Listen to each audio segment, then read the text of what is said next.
at this section of the program, we're going to hear from other practitioners of human rights who have assisted and who've been available when their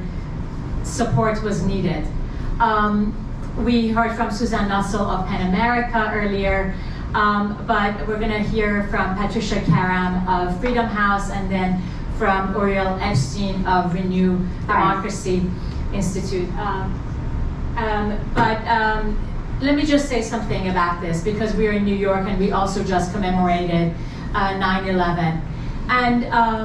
not to diminish the experiences in any way, but on 9/11, many of us, while we watched atrocities happen, we also saw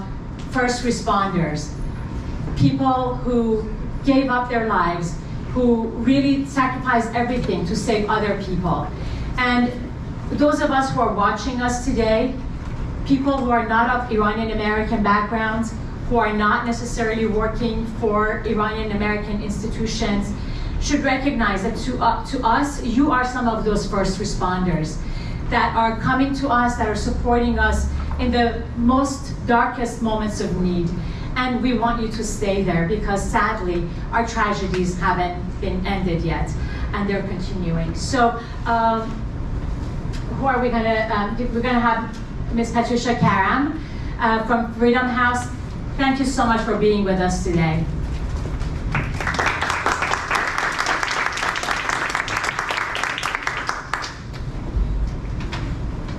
Good morning, everyone, and really thank you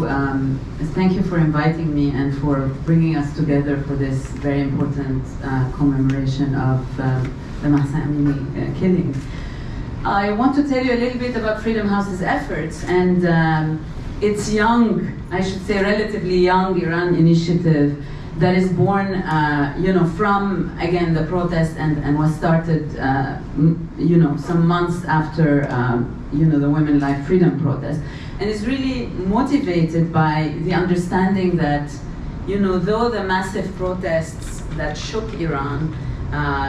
last year may have subsided in the face of an increasingly brutal crackdown by the regime, we really believe that the desire for democratic change remains, and this has been reiterated many times in the remarks of all the speakers before me. These protests, again, just to reiterate that really they mark the strongest and most widespread public opposition to Iran's theocratic rule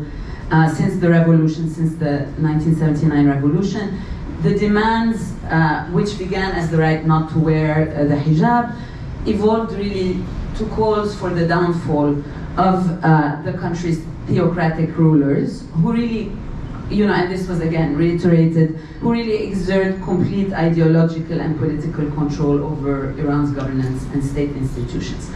So though, I will explain why I'm saying all this, though the US administration was really quick to speak out that time after the protests broke out, and even intensified its support for the free flow of information by allowing, for example, American tech firms to expand their business offer social media and video conferencing services, etc. In Iran, it very quickly, as we know, resumed negotiations, quiet negotiations with the regime to really try to limit Iran's nuclear program and free imprisoned persons. And I say this because the reality is, though the administration and Western governments may have opted for diplomacy, the reality is that for diplomacy to succeed, really the West will need to make concessions on the lifting of sanctions and the continuation of Iran's ballistic missile program. And I say this because in the meantime, Tehran has developed, as we know, a complex and clandestine financial system and network that is underpinned by collaboration with and support from Russia and China, and is really secure in its ability to evade sanctions, which it views as no more than a nuisance. And while really the sanction architecture is quite elaborate and comprehensive, with really the potential for heavy financial and political costs, it has really not been rigorously enforced,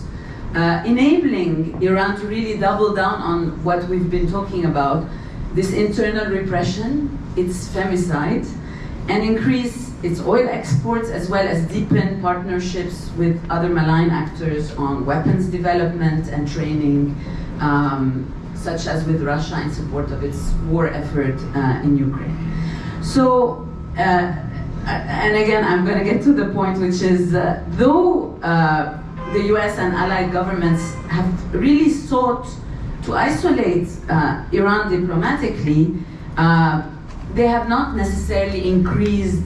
political, economic, or financial pressure in such a way that would help increase the costs of both Iran's nefarious activities domestically, but also regionally. So with all that background, I'll tell you a little bit about Freedom House's efforts, and our aim is really to garner greater support, first and foremost, internationally for freedom and human rights in Iran, and to really help stop, I should say, the regime's ability to sustain its repressive practices. The initiative is guided by the dual objective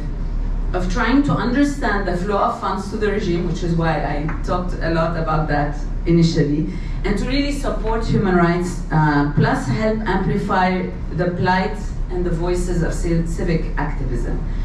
Our efforts concretely have evolved around three kind of buckets. One,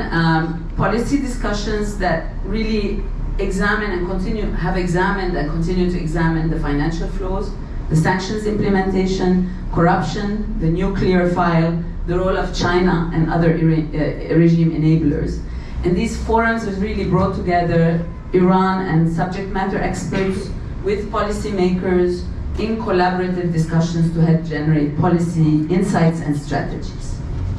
On the second sort of front, we've focused also on trying to build connections between key networks to form a global Iran freedom coalition that will both serve as a forum for coordination and information sharing, but also help mobilize international solidarity for the Iranian freedom struggle. And members of this group include an array of NGOs, human rights defenders, members of the diaspora, academics, subject matter experts, who are organized around key thematic groups, working groups, including women's rights, human rights, democracy, truth and justice, etc. And the idea is that this coalition will help bring pressure to bear for a call of action among a wide group of international stakeholders, while simultaneously engaging in actions to hold the regime accountable for its crimes and explore the challenges of democratic transition in Iran. Ultimately, it will help inform public opinion in the US and abroad about core focus issues, help again develop policy recommendations, and inspire the implementation of effective and coherent policies to strengthen the freedom struggle in Iran. And finally, the third bucket is what Freedom House does, but